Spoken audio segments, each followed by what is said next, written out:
आज हम लोग पढ़ेंगे आईपीएससी में, आईपीएससी पद्धति में आज हम लोग पढ़ेंगे कीटोन के बारे में पढ़ेंगे। किसके बारे में पढ़ेंगे? कीटोन से संबंधित आईपीएससी के नामों को जाना जाएगा। ठीक है, श्रेणी का नाम क्या है? कीटोन। क्रियात्मक समूह में इसका स्ट्रक्चर कैसे होना? C double bond O. पूर्वलग्न में क्या कहते हैं? ऑक्सो या कीटो। और अनुलग्न में क्या कहते हैं? ओन। तो सिर्फ हमको जो मतलब है वो किससे मतलब है? सिर्फ हमको मतलब है ओन से मतलब है। किससे मतलब है? ओन से। ठीक है, अनुलग्न में यानी आईपीएससी में इसका यूज ज्यादा होगा, अनुलग्न का यूज ज्यादा होगा। अभी आप लोग देखेंगे तो मान लीजिए कोई सदस्य एल्केन का है, उसमें हमने ओन जोड़ दिया। ओन किसका नाम है? कीटोन का अनुलग्न नाम क्या है? ओन। और ये जब जुड़ेगा तो क्या जाएगा? एल्केनोन। तो देखते हैं आईपीएससी में हम लोग आते हैं।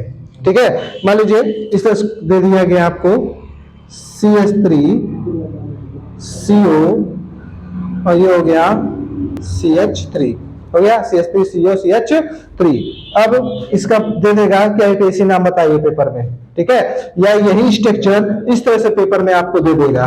तीन तरह से बता रहे हैं, एक तो ऐसे दे देगा, एक इस तरह से दे देगा CH3 C double bond O CH3, या इसी को घुमाकर ऐसे कर देगा CH3 C double bond O CH3, या तो इसका स्ट्रक्चर बना देगा, ऐसे दे देगा आपको पेपर में H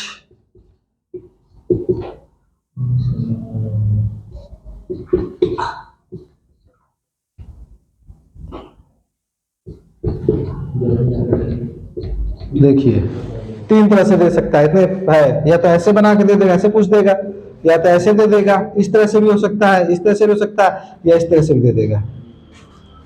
ठीक है, वर्म इतना होगा सबका। इसका भी आईपीएससी जो नेम होगा वही इसका भी होगा, वही उसका होगा। क्यों? क्योंकि कार्बन और ऑक्सीजन के बीच में हमेशा क्या होता है? डबल बॉन्ड्स जुड़े रहते हैं। यानी कार्बन और ऑक्सीजन हमेशा किससे जुड़े होते हैं? हमेशा डबल बॉन्ड से जुड़े होते हैं। ठीक है, अब देखते हैं, यहां देखते हैं कितने कार्बन है। तो हमने बात बताया था आपको कि अगर क्रियात्मक समूह में कार्बन उपस्थित है, क्रियात्मक समूह कोई भी सदस्य है उसमें कार्बन उपस्थित है, तो कार्बन श्रृंखला में उपस्थित कार्बनों के साथ उसकी भी गिनती की जाती है। तो गिन लो कितने कार्बन है?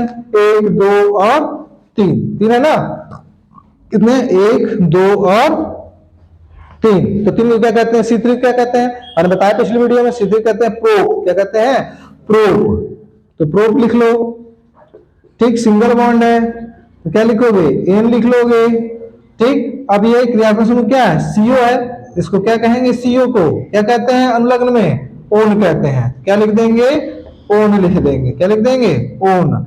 ये हो जाएगा pro plus ene, propane plus one, और जब जोड़ देंगे तो क्या हो जाएगा? प्रोपेनोन हो जाएगा। क्या हो जाएगा? प्रोपेनोन। ठीक है, क्या हो जाएगा? प्रोपेनोन। ठीक, अब आगे देखते हैं दूसरा। तो यही इसी का रूप इस तरह से पेपर दे देगा, या तो इस तरह से दे देगा या इस तरह से दे देगा। ठीक है, सबकी आईपीएससी क्या होगी? एक ही होगी। ठीक, अगला देख लेते हैं, अगला क्या है। ठीक है, चलिए अब अगले में पहुंचते हैं कीटोन का। ठीक, अगला अगला आप क्या कह रहा है? अगला कह रहा है अगर दे रखा हो आपका, मान लीजिए यहां दे दे CH3 CO CH3 CH2, गलत हो रहा है। CH2 यहाँ क्या हो गया? CH3। इसका भी कैसे नेम निकालना हो तो देख लो क्रियात्मक समूह किस कार्बन के पास से है? पहला, दूसरा। कितने टोटल कार्बन? क्योंकि कार्बन है तो साथ में गिना जाएगा, तो 1 2 3 और 4। तो 2 लिख लो, हाइपन लिख दो। कितने कार्बन? 4 हैं, 1 2 3 और 4। ठीक है, 1 2 3 और 4। इसको कह सकते हैं मेथ एथ प्रोप ब्यूट, यानी C4 को क्या कहते हैं? C4 को कहते हैं ब्यूट। हम क्या लिखेंगे?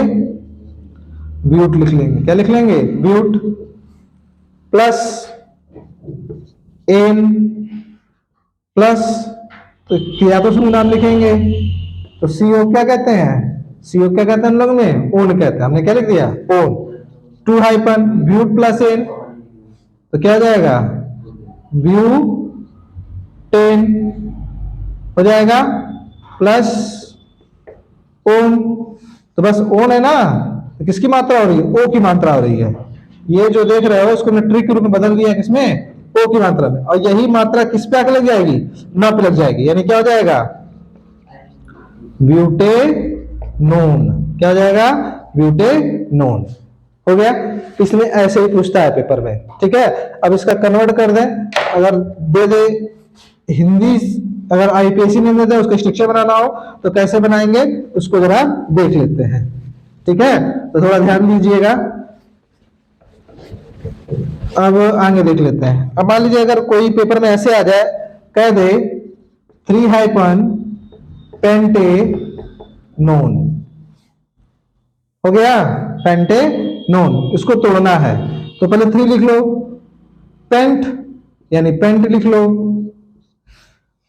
पेंटेनोन तो ये एक मात्रा है, एन हो जाएगा, और ओ किसकी मात्रा है, हमने ये बताया था ना, किसकी मात्रा है, ओ की मात्रा है, तो इसको बदल दो, ओ मिला दो, ठीक है, ओ मिला दोगे, ओ और ये ना, ऐसे तोड़ दोगे, ओन, तो 3 pent plus ene plus one, ठीक। अब देख लो 3 पेंट का मतलब कितने कार्बन होंगे, मेतेट्रोब्यूट पेंट, कितने कार्बन हो गए, 5 हो गए, ठीक। बॉन्ड सिंगल बॉन्ड, ओन, तो ओन को क्रियात्मक समूह में, ओन को क्रियात्मक समूह में कैसे लिखते हैं, सी ओ, तो यहां सी ओ के रूप में है, चाहे सी ओ लिखो चाहे सी डबल बॉन्ड ओ लिखो, बात एक ही है, ठीक। अब सबसे पहले क्या कह रहा है, 5 कार्बन रखो, 1 C5 ना, 5 कार्बन, 1 2 3 4 और 5, ठीक है। फिर क्या कह रहा है, ये 3 क्या कह रहा है, ये 3 कह रहा है कि जो CO है, ओन जो है वो तीसरे कार्बन के पास है, किसके पास है, तीसरे कार्बन के पास, तो 1 2 3 इधर से भी होता है, 1 2 3 यहीं रख दो, ठीक। और अब इन सब पर सिंगल बॉन्ड लगा दो, इधर नहीं रहेगा, हो गया। और कैसे सिंगल बॉन्ड आया, पिछली वीडियो में बताया है, क्योंकि कार्बन से ज्यादा कितनी होती है, 4 होती है, अगर 4 रख दोगे तो भी हो जाएगा, ठीक है, तो यहां रख दिए। अब यहां पर जो होगा हाइड्रोजन इसके चारों तरफ रहेगा, बस जहां बचेंगे इलेक्ट्रॉन वहां क्या रहेगा, सब हाइड्रोजन रहेगा, जैसे आप लोग को मालूम है, पिछले वीडियो में बताया था, जो बच्चों को नहीं मालूम पिछला वीडियो देख लीजिए, शुरू से पढ़ा है, सभी भाग हैं उसमें विस्तार से बताया गया है, वो देख लेंगे तो अपने आप समझ में आ जाएगा। हो गया। अब बन गया आपका कितना है, CH3 CH2 CH3, हो गया CH2, फिर सिंगल बॉन्ड CO, फिर CH2, फिर CH3, हो गया, बन गया इसका स्ट्रक्चर, श्रृंखला बन गई, स्ट्रक्चर बन गया। आज के लिए बस वीडियो में इतना ही, ठीक है। और अगली बार से हम लोग इंपॉर्टेंट रिएक्शन पढ़ेंगे कार्बनिक यौगिक चैप्टर का, ठीक। और जो रिएक्शन हम लोग पढ़ेंगे वो रिएक्शन जो है परीक्षा में उससे बाहर कुछ भी नहीं जाना है, तो ज्यादा से ज्यादा वीडियो शेयर कर दीजिएगा, ठीक है।